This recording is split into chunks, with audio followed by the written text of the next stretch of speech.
The unique and independent American woman, adventurer, pioneer, poet, mother, educator, artist, freedom fighter. A history of women's achievement in America is an incredible 400-year story of American women's inspiring accomplishments and victories. Destined to play an essential role in the shaping of the United States, American women forged an identity unlike any other in the world. That identity found a voice as they created great literature and science. American women led the fight to end slavery, limit corporate power, provide education for all, and to protect the poor, the disenfranchised, the immigrants, and the insane. At the same time, these unique American women would have to fight tirelessly for their own equality in politics, education, and the workplace, even the right to vote.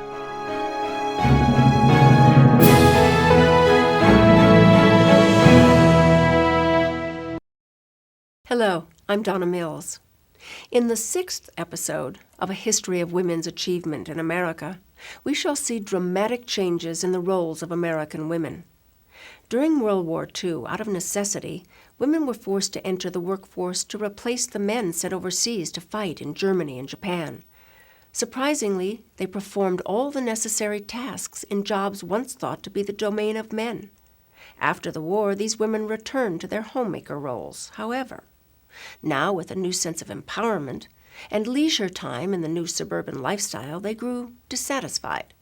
Some started participating at a high level in politics and sports, while others joined the battle for greater civil rights.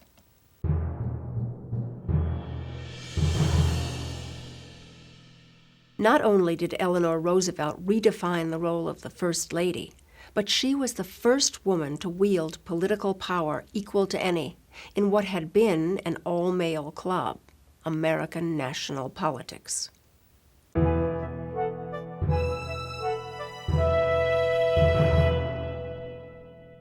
After gaining the right to vote in 1920, the role of women in politics began to change.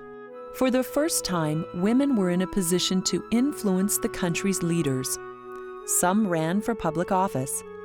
But for the first 145 years of the nation, the most visible woman in the whole country, the woman known as the First Lady, had been mostly a social necessity. She had almost no influence or value outside of public relations. Then, in 1933, that changed with the election of Franklin Delano Roosevelt as president. Within 4 years, Eleanor Roosevelt would transform the role of First Lady into one of the most dynamic positions in the world.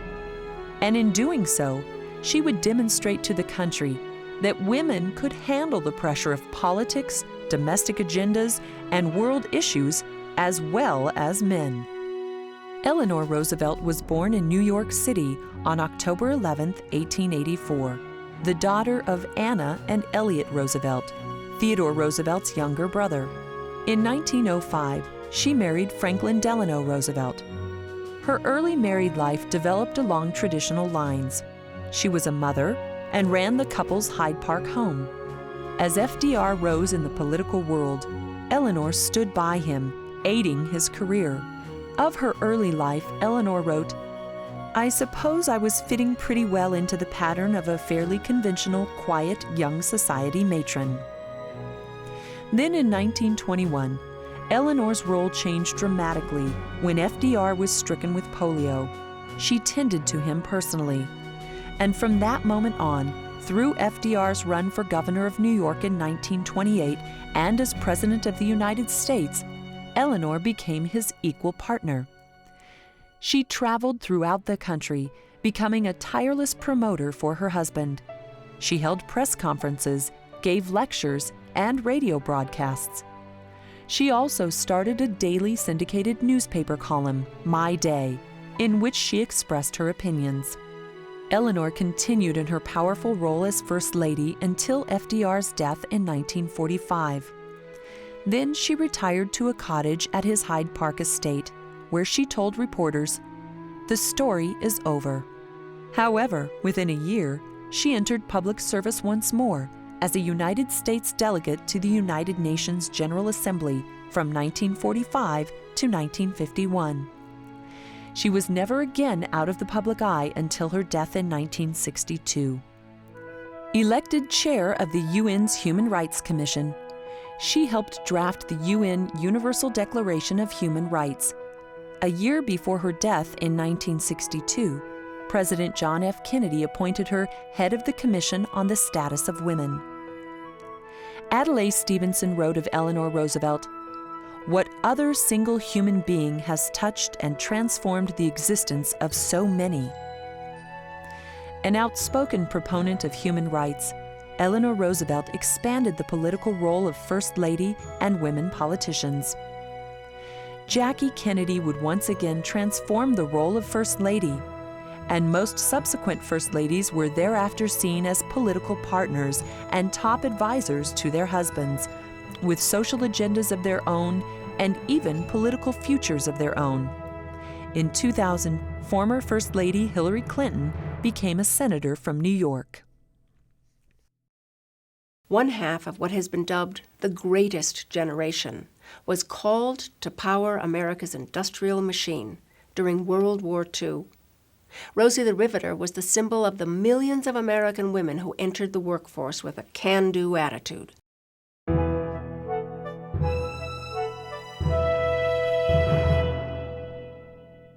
In the 21st century, American women work in jobs ranging from police officers to construction workers, corporate lawyers, and CEOs. They are wives, mothers, and doctors. They work in retail and on assembly lines. This great diversity of work for American women wasn't always possible. As little as 3 generations ago, most women were considered too weak and simple-minded to work at jobs other than traditional caretaking jobs, such as secretaries or school teachers. It would take a great war and the patriotic spirit of the millions of women who formed half of what former NBC News anchor Tom Brokaw called the greatest generation to change those attitudes. Those millions of women were represented by a symbol, a woman with a polka dot bandana and a can-do attitude, Rosie the Riveter. Rosie the Riveter's image struck a chord in the hearts of American women. Inspired by her strength and ability, they flocked to work in America's defense industries, building ships, tanks, making rifles, and hand grenades. Many joined the military in auxiliary programs like the WASPs, the Women's Air Force Service Pilots, who ferried planes around the country and to Europe. By war's end, some 6 million women had entered the workforce, taking over the jobs once held by husbands, sons, and fathers who had joined the military.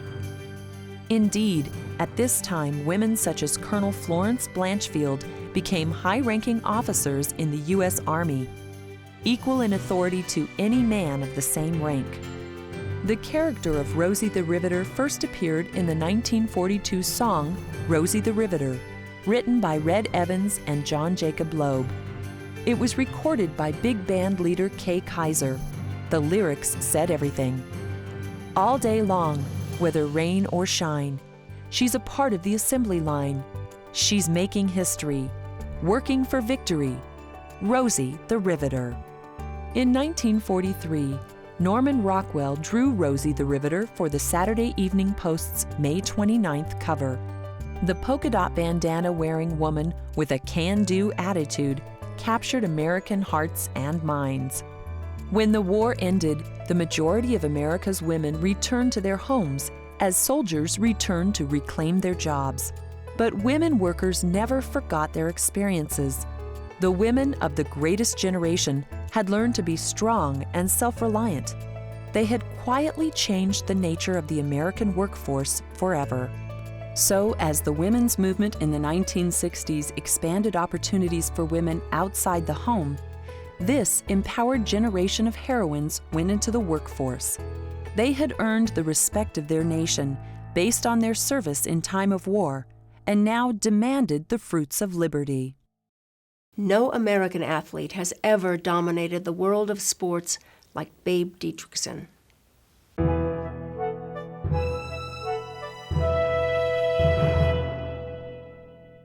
Today, it is a common sight in America.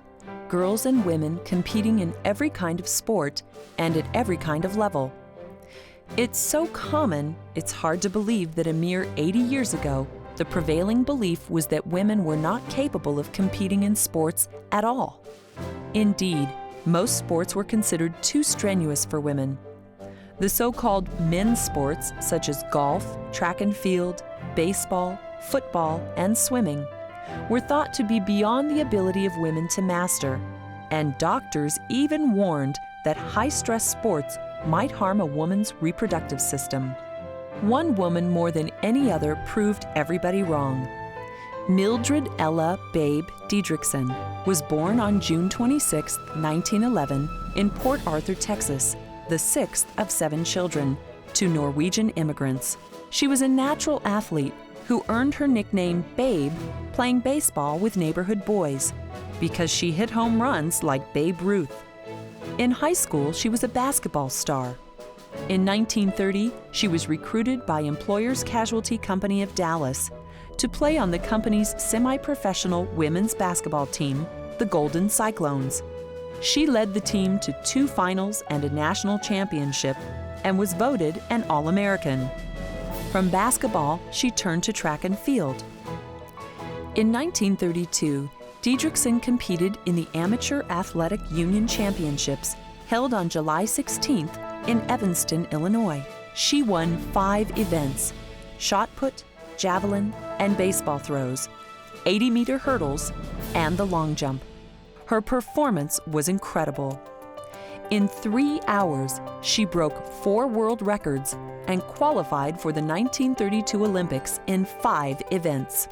At the Los Angeles Olympics, she again broke world records in 3 events, winning gold medals for the javelin and hurdles and a silver in the high jump. Eventually, Babe took up golf. She would rise to become the greatest female golfer the world would ever see. In 1938, she met and married George Zaharias, a professional wrestler and sports promoter. Beginning in 1943, she won 17 consecutive tournaments, including becoming the first American to win the prestigious British Women's Amateur Championship. In 1947, the Babe turned her attention to expanding competitive sporting opportunities for women by helping found the LPGA.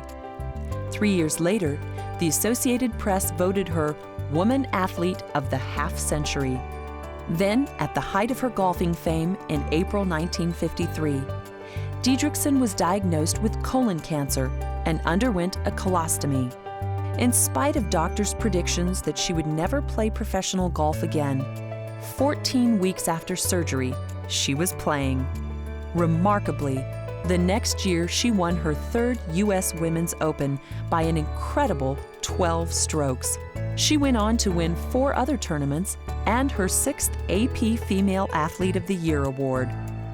However, tragically, at the early age of 45, the Babe died in 1956.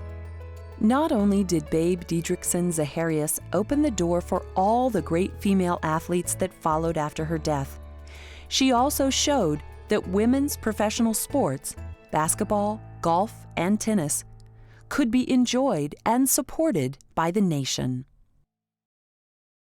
During one of America's darkest moments, the era of McCarthyism, when fear gripped the nation, one woman courageously stood up to Joe McCarthy.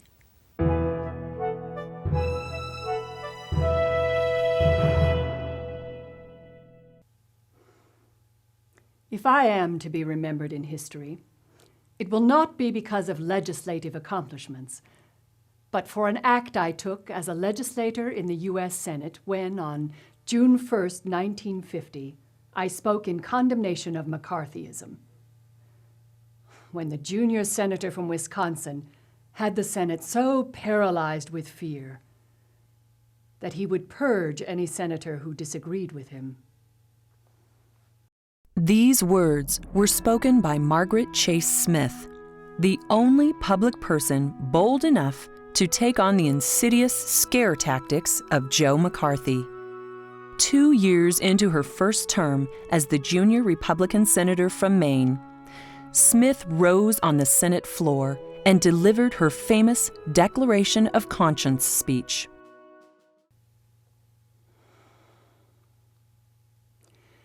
The United States Senate has long enjoyed worldwide respect as the greatest deliberative body in the world. But recently, that deliberative character has too often been debased to the level of a forum of hate and character assassination, sheltered by the shield of congressional immunity. I think it is high time for the United States Senate and its members to do some soul searching, to weigh our consciences as to the manner in which we are performing our duty to the people of America, as to the manner in which we are using or abusing our individual powers and privileges. Smith's speech marked the beginning of the end of McCarthyism. Margaret Chase Smith embodied the newly emerging American female identity. Smart, she received 95 honorary educational degrees. Responsible, she had a perfect voting record. Bold, she took trips to meet with world leaders, then uncommon for legislators. Independent and courageous, she stood up against the tactics of McCarthyism that threatened civil liberties in this country. This incredible woman was born in Skowhegan, Maine on December 14, 1897. Margaret Chase Smith was the first woman to win seats in both the Congress and Senate. On January 27, 1964, Margaret Chase Smith announced her candidacy for the nation's highest elective office. At the Cow Palace in San Francisco that July, Senator Smith became the first woman to have her name placed in nomination for the presidency at a major political party's national convention. She came in second to Barry Goldwater. She was an outspoken critic of the Vietnam War. In 1989, President George Bush presented her with the Presidential Medal of Freedom, the nation's highest civilian honor. She changed the national view of women in politics. Margaret Chase Smith died on May 29, 1995, at the age of 97.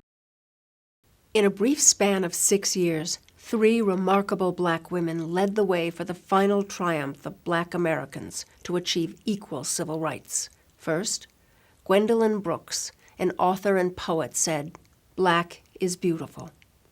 Then Rosa Parks' actions spurred the civil rights movement. And finally, Alia Gibson, a tennis player, opened the door for black athletes to compete at the highest level.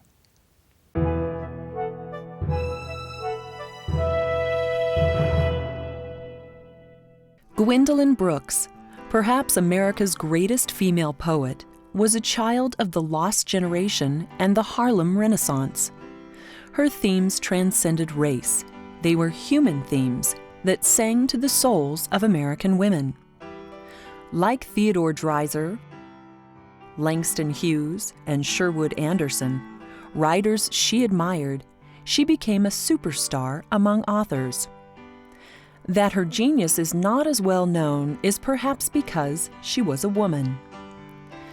Born in Topeka, Kansas in 1917, Brooks moved with her family to Chicago at an early age. And though she traveled extensively, she always returned to and remained a Chicagoan at heart. Her stories tell of growing up and searching for an identity in America, while at the same time being black and a woman. Brooks was an unparalleled craftsman when it came to writing poetry. She became the first black to win a Pulitzer Prize in 1950 for her book of poems, Annie Allen. In the following Italian sonnet, a form Brooks had mastered, the character Annie Allen at her cousin Vit's funeral denies death and affirms life. Carried her unprotesting out the door. Kick back the casket stand. It can't hold her. That satin and stuff aiming to enfold her. The lid's contritions nor the bolts before. Oh no. Too much. Too much. Even now. Surmise, she rises in sunshine. There she goes, back to the bar she once knew, and the repose in love rooms, and things in people's eyes too vital, too squeaking, must emerge. Even now she does the snake hips with the hiss, and slaps that bad wine across her shan tongue, talks of pregnancy, guitars, and bridge work, walks in parks and alleys, comes happily on the verge of happiness. Happily hysterics is. However, it is in Brooks' novel Maud Martha that her main character discovers a fundamental truth: how she could be an ordinary black woman and be beautiful as well. She compares herself to a dandelion, ordinary but a beautiful flower nonetheless. She would have liked a lotus, or China asters, or the Japanese iris, or meadow lilies. Yes, she would have liked meadow lilies. For the very word meadow made her breathe more deeply and either fling her arms, or at least want to fling her arms, depending on who was by, rapturously up to whatever was watching the sky. But dandelions were what she chiefly saw, like yellow jewels for every day, studying the patched green dress of her backyard. She liked their demure prettiness second to their everydayness. For in the latte quality, she thought she saw a picture of herself. And it was comforting to find that in what was common was also a flower. Brooks died in 2000, having inspired 3 generations of black women writers, including Alice Walker and Toni Morrison. Many also say that this greatest of female writers inspired the idea that black is beautiful.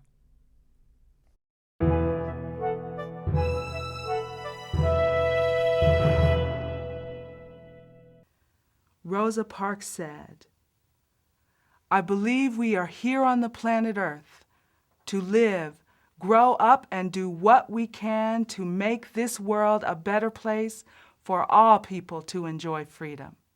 Rosa Parks was known to many African Americans as the mother of the Civil Rights Movement. On December 1, 1955, Mrs. Rosa Parks refused to give up her seat in the front of a Montgomery, Alabama city bus to a white passenger. The bus driver had her arrested for violating the city's segregation codes. At the time, Rosa Parks was 42 years old and well respected in the black community of Montgomery. In her quiet way, she'd been fighting segregation all of her life. She walked up the stairs of a building rather than riding in an elevator marked "Coloreds Only." She went home thirsty instead of drinking from the colored-only water fountains. And Mrs. Parks preferred to walk home from work whenever possible to avoid sitting in the coloreds-only section at the back of the city buses. The following night, 50 leaders of the black community, including the young minister Dr. Martin Luther King Jr., met to discuss the issue. The leaders organized the Montgomery bus boycott. The successful citywide boycott of the bus system by blacks lasted for 382 days. It ended in December 1956, when the Supreme Court decided that the Montgomery bus segregation codes violated the Constitution. Parks, with her quiet strength, calm demeanor, and almost regal quality, symbolized to a nation that blacks deserve the same rights as whites. The bus boycott became the first political media event with a black hero. Within 10 years, civil rights legislation would bring America out of the dark ages of racism. As for Rosa Parks, in 1957, she moved to Michigan to escape harassment. In 1996, she received the Presidential Medal of Freedom from President Bill Clinton. And in 1999, Congress awarded her the Congressional Gold Medal. Rosa Parks, whose refusal to give up her bus seat started the modern-day civil rights movement, died in October 2005 and was given the unique honor of lying in state in the Capitol's rotunda in Washington, D.C., the first woman to be so honored.